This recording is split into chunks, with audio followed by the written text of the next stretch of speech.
नमस्कार। MSD 6 के अंतर्गत आज हम रीतिकाल की धार्मिक पृष्ठभूमि के विषय में जानेंगे। धर्म भी युग धर्म से अप्रभावित नहीं रह सकता। यानी जो युग का धर्म हो उस समय का तत्कालीन स्थितियां जो हैं वो धर्म को भी प्रभावित करती हैं। अकबर के शासनकाल में धर्म में भी उदारता और सहिष्णुता की भावना प्रदान हो गई। अकबर ने विभिन्न धर्मों में समन्वय स्थापित करने का प्रयास किया। उसके द्वारा चलाया गया धर्म दीन इलाही इस बात का प्रमाण है। हिंदू मुसलमान की एकता के लिए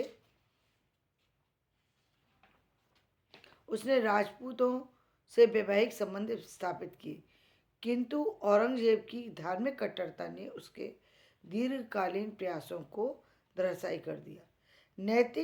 नैतिक पतन के इस युग में धार्मिक भावना भी अपनी उदात्त मूल्यों को त्याग कर रूढ़ी पालन और अंधविश्वास से ग्रस्त हो गई।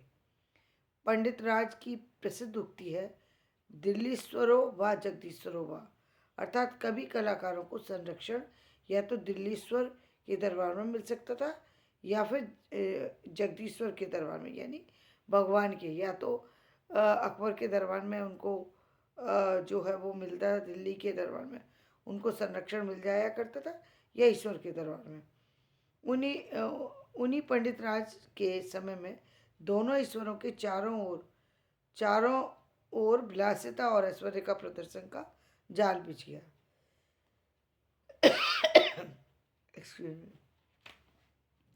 आचार्य सांडिल्य ने भक्ति की व्याख्या करते हुए ईश्वर के प्रति जिस परानुरक्ति या उत्कृष्ट प्रेम की प्राप्ति भक्त का परम लक्ष्य सिद्ध किया, कालांतर में वही भक्त भाव तत्व से विहीन होकर स्थूल काम चेष्टाओं के व्यक्ति का साधन बन गई।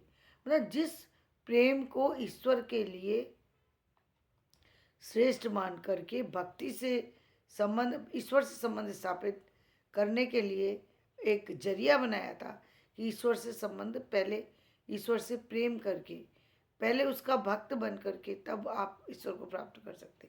वो प्रेम अब कामुकता में बदल गया, यानी मानसल प्रेम में वो बदल गया, सामाजिक प्रेम में वो बदल चुका था।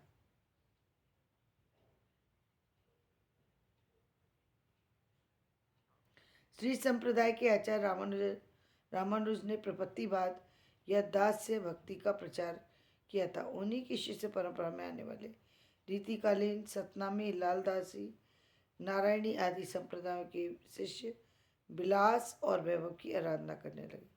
श्री निम्बार्काचार्य ने कृष्ण भक्ति की जिस मधुर धारा से प्रभावित होकर के रीतिकाल के अधिकांश भक्त और कवियों ने बाह्य विलास, कलाओं के विस्तार और हिंदी काव्य को परिपूर्ण कर दिया। हित हरिवंश के राधा वल्लभ संप्रदाय में और चैतन्य मतानुयायी गोस्वामियों के मधुर रस में जिस प्रेम मूला भक्ति को स्वीकृति मिली थी, बाद में वही भक्ति जो है काम मूला रति में परिणित हो गई, यानी सामाजिक प्रेम में बंध गई। द्विवेदी जी के भक्तों की ऐसी साधना में आंतरिक प्रेम निवेदन की भावना के साथ साथ बाह्य उपकरणों को भी जो है वो द्योतक माना। मतलब बाह्य उपकरण के प्रभावित होने के कारण से ये चीज़ें हुई, ऐसा द्विवेदी जी का कहना था। रीतिकाल की धार्मिक पृष्ठभूमि भी ऐसी सुदृढ़ और उदात्त नहीं रह गई थी।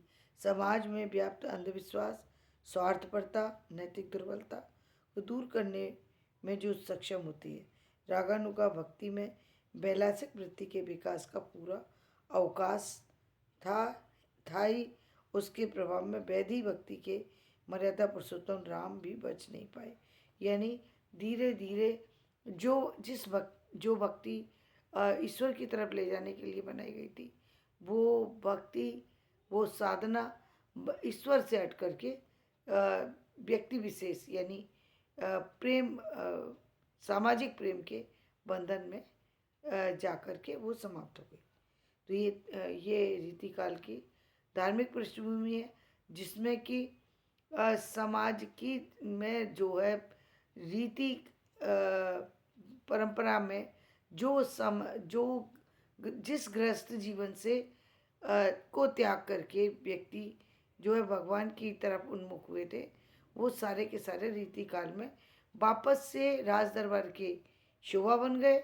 और राज दरबार की जो विलासितापूर्ण जिंदगी थी वो उन्होंने अपना ली, और साथ ही साथ उनका जीवन जो है सामाजिक मानसल प्रेम में फिर से लगने लगा, और मोह माया ये सारी चीज़ें उनके जीवन में वापस से घर करने लग गई। धन्यवाद। तो आज का वीडियो में यही समाप्त करती हूँ। कल रीतिकाल की साहित्यिक पृष्ठभूमि पर चर्चा करेंगे।